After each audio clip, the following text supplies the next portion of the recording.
handsome, and basically the reason that we're all here tonight. And that, of course, is me. So yeah, let's just jump straight into it. Thanks, boys. Thank you. So Jude Prakash is basically giving you the rundown and growing up in, we'll call them the good old days, because that's what it was to him. But I'm here to give you the more sort of contemporary portrayal of Upper as the washed up old man that he is today.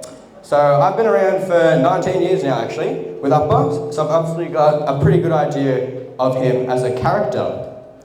So one thing you might not actually know about Upper is that even though he might seem to be quite relaxed and sort of nonchalant, he's actually a really, really stubborn person. So just for a bit of context with this story up here. My room is like outside the study area of our house.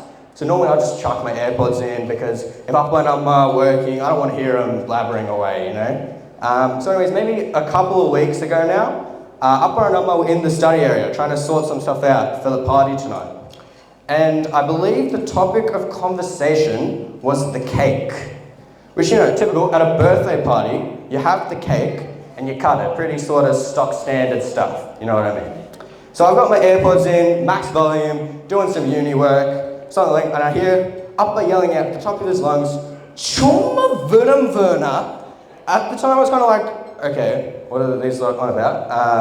But I found out later on, Upper was so against being the center of attention and not wanting to be in front of everyone, that he basically refused to have the bit where you cut the cake in front of everyone. And, you know, like, I kind of get it, but it doesn't really make sense, because if you hate being the center of attention, why would you invite 300 people to your birthday? And the funny thing for me afterwards was when I was in the car with Upper, and we're talking about the party, he looks at me and he says, "Oh, Praveen, your mum is such a difficult person to deal with, isn't she?" And I had to be like, "Oh yeah, 100%, I'm not so outrageous." But nah, moving on, I guess. Upper's also been a real kind of source of inspiration for me. So if you don't know, I'm doing law at uni at the minute. I just finished my first year, and people sometimes ask me, "Oh, how come you do law? Why did you do law?" That sort of thing. Because, you know, neither of my parents are lawyers or anything. I don't really know anyone in the legal industry. And to be honest with you, I didn't really know the answer to that question. But I'm sort of thinking now, maybe I chose it because I've had Upper as my lawyer for the past 19 years. So hear me out on this one. Hang on. So earlier this year, I got my P plates, which basically means, you know, I can come and go home as much as I please. And you know, like that, most people my age, I enjoy going out with the boys, hanging out with my friends and stuff. And obviously that involves a few nights out with the boys. And yeah, we hang out and stuff, but it also means that I get home quite late at night, very early in the morning.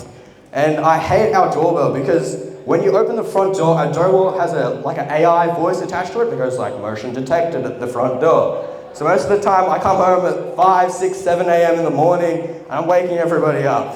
And it's always worse when Amma's awake, ready for work, because it's a whole interrogation sequence where it's just like, "Why are you home so late? Who are you with? Did you sleep?" Papa always clutches up for me, because he'll be like, "Verna, it's okay." And he'll bring me over and he'll be like, "Rasa, you can come home as late as you want, just let me know. And make sure you buy a coffee on the way home so you're not sleepy." I'm very grateful for Upper's leniency and that sort of thing, and keeping me out of trouble. So another time, this was quite a long time ago, I'm a good kid now, but I got in a bit of trouble at school for doing some dumb stuff, goofing around a little, and I was going to get punished with a detention or something like that. Anyways, that actually never ended up happening, and I was sort of confused, like, oh, why haven't I been punished yet? But then one day Upper comes home with me, picks me up from school, and he tells me he's gotten the call from the teacher who I was in trouble with. And he tells me dead face, looks me straight in the eyes, and he's like, "I gave her a damn blast." And to this day, I have no idea what that actually means, but I remember going into class next day, and that teacher kind of gave me a funny sort of look. But I didn't end up getting in trouble. I had no detention, no anything, so credit to Upper there, thank you for bailing me out somehow. But on the real, if you know me, I'm not really one for the sappy sort of stuff, but I can't really understand how much of an impact Upper's had in my life. It's very comforting to know that no matter what I do, how much I stuff up, I'll always have Upper in my corner. So in the Bible, there's actually a parable about a son who leaves his home all cocky and sort of arrogant, but basically wastes away his entire inheritance that he gets from his family. So he eventually ends up working as a pig farmer. But obviously that's like dire conditions, and he decides it's better to return home, beg his father for forgiveness so he can work as a servant. But in Luke chapter 15, verse 20, it says, "But while he was still a long way off, his father saw him, ran to his son, threw his arms around him, and kissed him." And verse 31 says, "My son," the father said, "you are always with me, and everything I have is yours."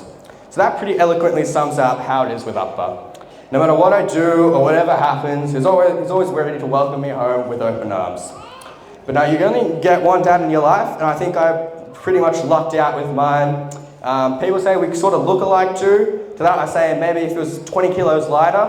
But nah, happy birthday, Appa, and here's the 50 more. Thank you. All right, that was a great